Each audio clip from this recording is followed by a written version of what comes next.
For the month of Movember, that's Men's Mental Health Awareness Month, I have decided to piggyback off of last month's Domestic Violence Awareness Month content to do a series about men and domestic violence. Male victims of domestic violence. What do the stats say? If I told you in some states men experience domestic violence at nearly the same rates as women, would you believe me? When I started researching stats for this video, I thought I knew what I was in for. It's not the first time I've looked up related stats, and it's not like I don't know from running parents of children with conduct disorder for over a decade that male people can be victims too. I've read thousands of stories. I've seen the data that nobody but me counts. I know the narrative that only women are subjected to abuse is false. Somehow, what I found still shocked me. So, what do the stats say? Let's talk about what the statistics actually say about male victims of domestic violence. The National Domestic Violence Hotline says 1 in 3 women and 1 in 4 men in the United States, quote, have experienced rape, physical violence, and or stalking by an intimate partner in their lifetime, unquote. Let's think about that for a minute. According to Gallup, 7.2% of adults identify as LGBT. So clearly, the 1 in 4 men listed by the National Domestic Violence Hotline are not all, or even mostly, gay. This means that heterosexual men experience rape, physical violence, and or stalking by an intimate partner in their lifetimes. I have personally known men to whom this has happened. I've known men who've been raped by women. I've known men whose wives or girlfriends assaulted them. I've known men who have been stalked by women. I want to make sure that in our domestic violence dialogue, there is room for the many men who are subjected to abuse, regardless of the gender of their attacker. Men deserve to be free from violence too. Men deserve to heal from domestic violence too. Ready for some pretty sobering stats?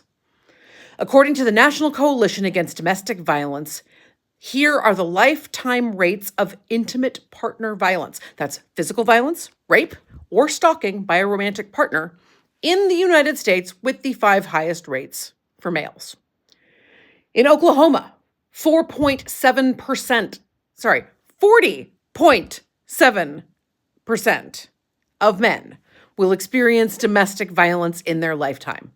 For context, that's compared to 49.1% of women, only an 8.4 percentage point gap.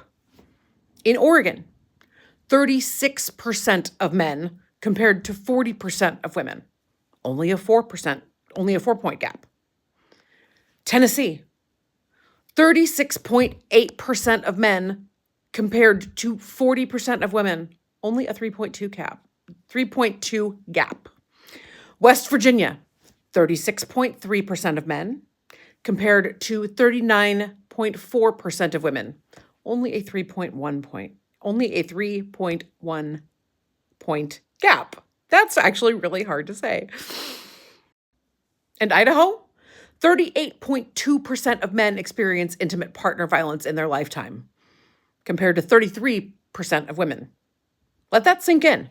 In Idaho, men experience domestic violence at higher rates than women. This is not what I mean when I say I want gender parity. Now, I want to be absolutely clear about something. I am not denying the reality of violence against women and children. Women are victimized, typically, at higher rates, and that is a crisis that demands our attention and resources.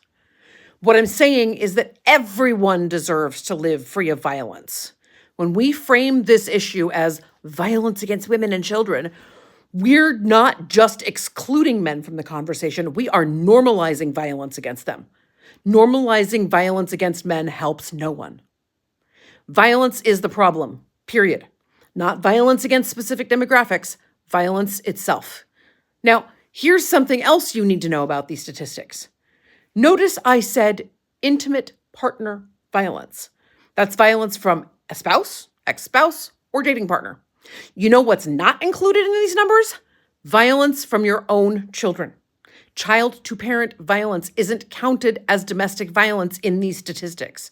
So when we say 40.7% of men in Oklahoma experience domestic violence, that's only counting their romantic partners. It doesn't count the fathers being beaten by their teenage sons.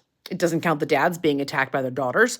It doesn't count any parent being subjected to violence in their home by their own kids. The actual rates of domestic violence in the home are significantly higher than these already alarming numbers. One more thing about these statistics. They assume equal reporting rates. But we know that's not true. Men face extreme stigma for admitting victimization. There's no cultural script for male victims. If you're a man being abused, you're seen as weak, as less than. You're told to man up. You're asked how you could let this happen. Women are never called weaklings for not being able to fend off an attacker. We are never told to woman up. We are never thought of as less womanly for being victimized. So these numbers, as shocking as they are almost certainly underestimates. If you are a man experiencing intimate partner violence, reaching out for help is a sign of strength, not weakness. But I need to be honest with you about what you might face.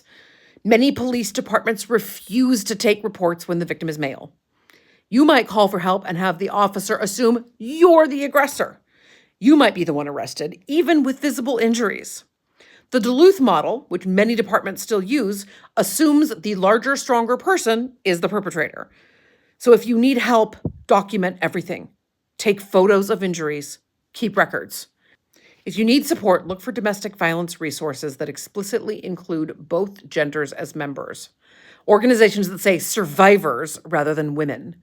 The National Domestic Violence Hotline can be reached at 1-800-799-7233. That's 1-800-799-7233. They serve all genders for intimate partner violence. And remember, these statistics I just shared prove you're far from alone. Millions of men have experienced this. In Veritate Mutatio.